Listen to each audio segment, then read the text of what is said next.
Hey guys, what is up and welcome back to War Thunder with yours truly WB886. Now today we're going to be flying out the Avro Lancaster Mark III in realistic battles on Berlin.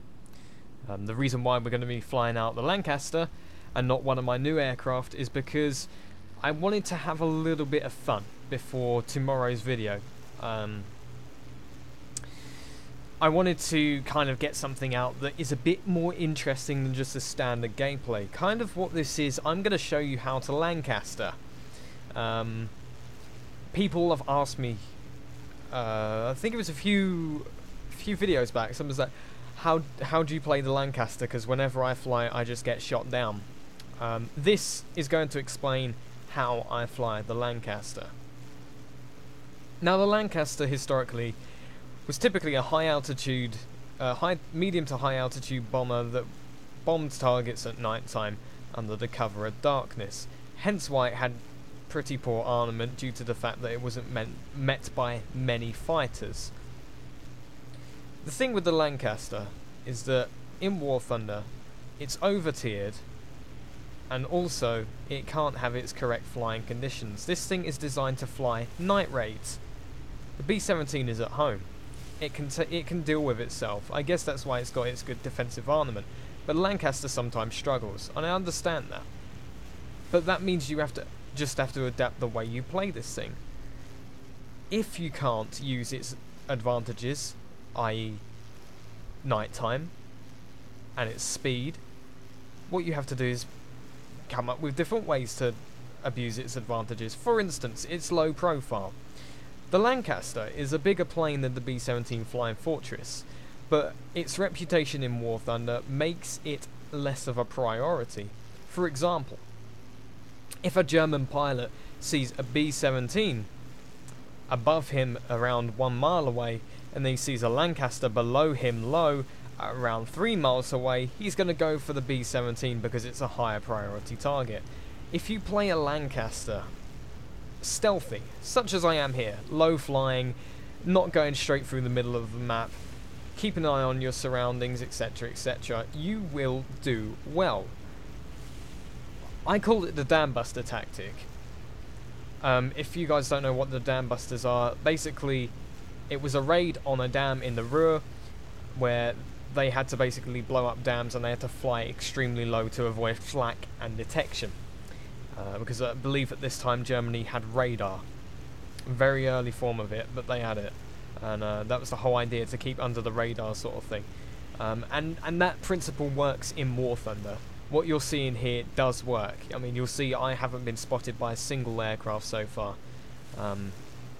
The match isn't a particularly full one, unfortunately. There's only around 6 players per side, which helps with my detection. As you can see here, I'm kind of the first bombing point, making sure that I'm on target and that I'm not going to be worried by anyone. Shinya over there, not really an issue to me.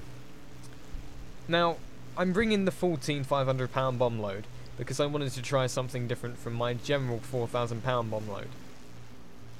With my 4,000-pound bomb load, I take 2 4,000-pound bombs, which is the equivalent of 8,000 pounds. One of those bombs will wipe out one of these target zones with one bomb. I kind of did some guesswork and did my own bombing stuff here with the 500-pounders. I guessed it would be roughly 6 500-pound bombs to knock out a base. So that's what's going on here. The reason why I brought the 500-pounders is because at least that way, if, say, the game came to an unforeseen circumstance and I had to take out ground units instead of a base, I could be able to knock them out, sort of thing. As you see there, I didn't quite get all of it, so I'm using one of this thing's advantages, its maneuverability. The Lancaster's elevator at the back is probably its weakness and its best advantage. This thing's turn time is unbelievably good. I'm talking Spitfire turn time. At least. Easily Spitfire turn time. The roll rate, not great, but who needs roll rate when you can turn on a dime? It's the whole entire point of this thing. As I said, play your aircraft to its advantages.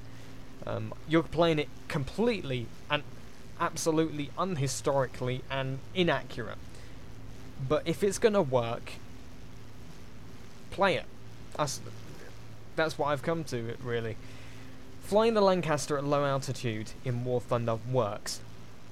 If you were to go into always spawn on the airfield as well. I know that sounds stupid, but always do it. Because it lets all of the fighters go after the bombers that are up at high altitude. Oh look, B-17s, go rush them. You can just sneak along past them, because they're not going to notice you. They're all going to be up high trying to get those B-17s. Hence, you have a gap to get through. The Lancaster is a very stealthy machine. It may not look it, but it is. You can see here, I haven't been detected once.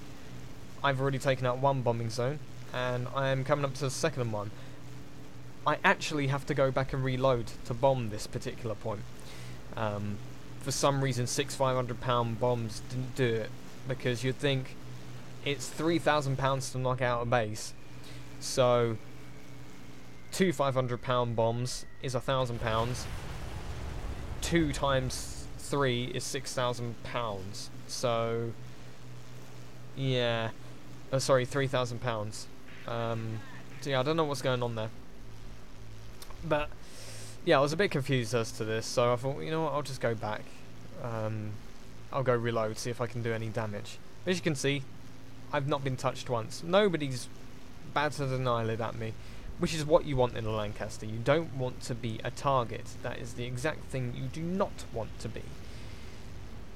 If it does come to it and you are being tailed by a aircraft such as a BF-109G or a Focke-Wulf 190D-13, aim for their weak spots, aka the engine.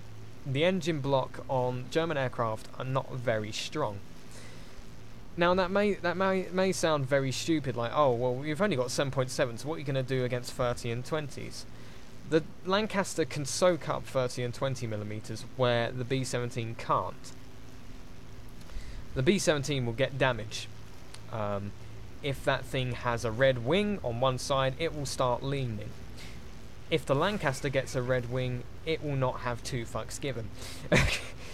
The only time you have to be really worried is the engine and the elevator. This thing can really tank shots if it wants to. Vital areas such as the ailerons and the rudder can be dealt with. It can be dealt with manual engine control, throttle management, and flaps. The good thing about the Lancaster is that that massive front wing generates an incredible amount of lift. If you do find yourself in a situation where your elevator has been taken out, you can use your landing flaps to control this thing's altitude. For instance, if I wanted to go down, throttle back. If I wanted to go up, throttle to around 80%, 50% throttle to keep it level, etc, etc. This thing can fly without an elevator, but it's extremely hard and it takes a lot of skill. But what's this thing like in a situation where it possibly isn't designed to be? For instance, coming up against 1 G10, 2 Focke-Wulf D13s and 2 TA-152s. Well, I can tell you from personal experience that the 7.7 machine guns are extremely effective against targets at close range. Even more effective than the 50 calibers on the B-17, in my opinion. The 7.7s on the bomber are an overall better defensive armament for the Lancaster than I feel the 50 cals would have been. I do like the 7.7s. The British 7.7s anyway. The German 7.7s are not my kind of cup of tea. British, on the other hand, is. This thing can take care of itself. I was in a match on Malta. I took out 1 BF-109 G10, 2 Focke-Wulf D13s, and 2 TA-152s with the rear gunner only. And I still made it back to base rearmed and then dropped my bombs again. This thing can take care of itself. It's just people panic. Keep your cool, aim at the target, aim for the engine, they'll eventually just fall out of the air. This thing can take care of itself. I would like to see some more Lancasters flying in the skies, if I'm honest. Because you don't see enough of them, because people think that it's just not very good. It is good. the problem is people don't respect it for what it is. This thing is not a it isn't designed to be in daylight situations, okay? As I've said previously, it was a night bomber.